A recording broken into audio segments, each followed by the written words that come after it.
तुमच्याकडे सुद्धा दिवाळीचं चकली पीठ उरलं असेल आणि त्याचं काय करायचं हा विचार तुम्हाला पडला असेल, तर मी तुमच्यासाठी घेऊन आली आहे हे 2 चिप्स जे अगदी कुरकुरीत आणि खमंग आहेत, जे लहान मुलांपासून मोठ्यांपर्यंत सर्वांनाच आवडतात. तर चला आधी बनवूया हे स्पायरल चिप्स. यासाठी मी इथे घेत आहे 1 वाटी चकलीचं पीठ आणि 1 वाटी मैदा. पण जर तुमच्याकडे चकली पीठ उरलं नसेल, तर तुम्ही याऐवजी 2 वाटी तांदळाचं पीठ, 1 वाटी बेसन, 1 चमचा उडदाचं पीठ आणि 1 चमचा मुगाचं पीठ घेऊ शकता. याचबरोबर मी यात घातलेलं आहे 1 चमचा जिरेपूड, 1 चमचा धनेपूड, थोडासा ओवा, चमचाभर तीळ, चवीप्रमाणे मीठ, चवीप्रमाणे लाल तिखट, हळद आणि कडकडीत तेलाचे मोहन. आता हे सर्व छान व्यवस्थित मिक्स करून घेऊया.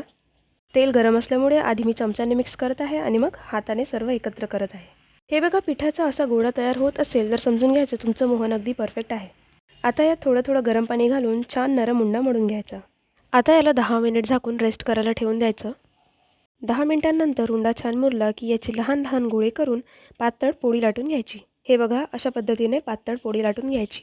आता या पोळीच्या या पद्धतीने लांब पट्ट्या कापून घ्यायच्या आहेत. सर्व पट्ट्या सारख्या आकाराच्या असायला हव्या. आता हे सर्व काप करून झालेले आहेत. आता एक काट्याचा चमचा घ्यायचा, त्याच्या मागच्या बाजूने हे काप ठेवून त्यांना या पद्धतीने प्रेस करून स्पायरल चिप्सला आकार देऊन घ्यायचा. तुम्ही यांना हवे तसे आकार देऊ शकता, पण लहान मुलांना हा स्पायरल शेप थोडा जास्त आवडू शकतो, म्हणून हा आकार एक छान ऑप्शन आहे. तर मी आता या सर्व स्पायरल चिप्सला आकार देऊन घेत आहे. हे बघा, असेच सर्व चिप्स तयार करून घेऊया. सर्व चिप्स आकार देऊन झालेले आहेत. आता मीडियम गरम तेलात हे छान गोल्डन ब्राऊन आणि खुसखुशीत होईपर्यंत तळून घ्यायचे. चिप्स जळू नये म्हणून चमच्याने ते सतत हलवत राहायचे. हे बघा, आपले चिप्स किती छान गोल्डन ब्राऊन झालेले आहेत. आपले क्रंची आणि टेस्टी स्पायरल चिप्स तयार आहेत. तुम्ही बघू शकता चिप्स किती खुसखुशीत झालेले आहेत. आता हे चिप्स तुम्ही चहाबरोबर किंवा तुमच्या आवडत्या डिपबरोबर सर्व्ह करा. चला तर आता वळूया आपल्या दुसऱ्या रेसिपीकडे. हे चिप्ससुद्धा आम्ही उरलेल्या चकली पिठापासूनच केलेले आहेत. पण तुमच्याकडे चकली पीठ उरलं नसेल तर मी आधी सांगितल्याप्रमाणे तांदळाचं पीठ आणि बेसन घेऊनसुद्धा करू शकता.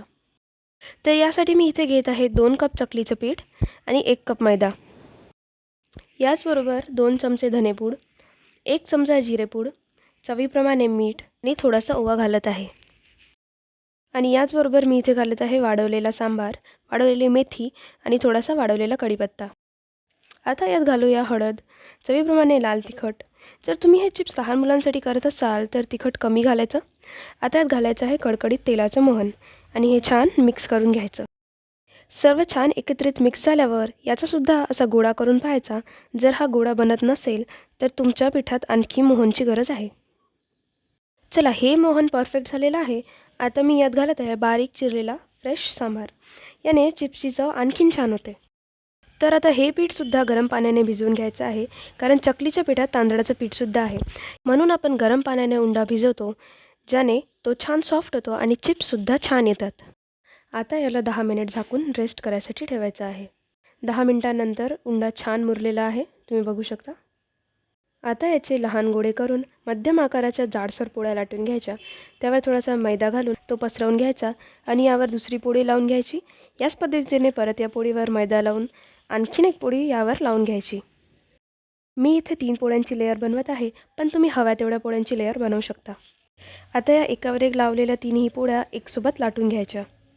याप्रमाणे जाडसर पोळी झाली की याला अशा पद्धतीने रोल करून घ्यायचं आणि हा रोल फिट्ट बंद करायचा. याने काय होणार की आपल्या चिप्समध्ये खूप सर्व लेयर्स तयार होतील आणि चिप्स खूप खुसखुशीतसुद्धा होतील. तुम्हाला ही स्टेप नको असेल तर तुम्ही ही नाही केली तरीही चालेल. आता हा रोल 2 ते 3 भागात कापून घ्यायचा आणि प्रत्येक भागाची एक पातळ पोळी लाटून घ्यायची.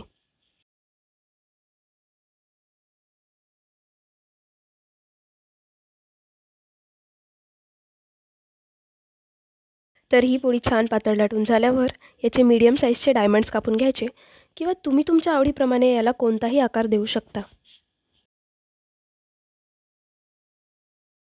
आता हे सर्व चिप्स मीडियम गरम तेलात छान गोल्डन ब्राऊन होईपर्यंत तळून घेऊया.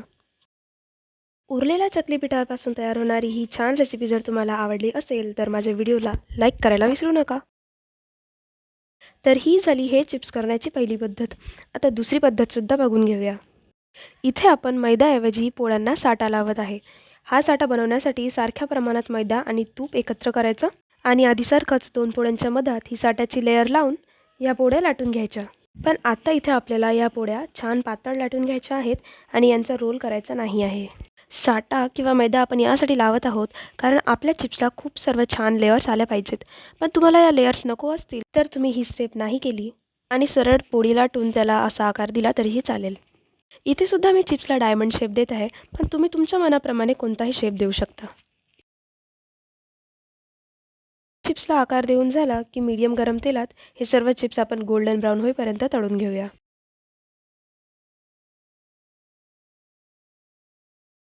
तेलात चिप्स करपू नये म्हणून ते सतत चमच्याने हलवत राहायचे.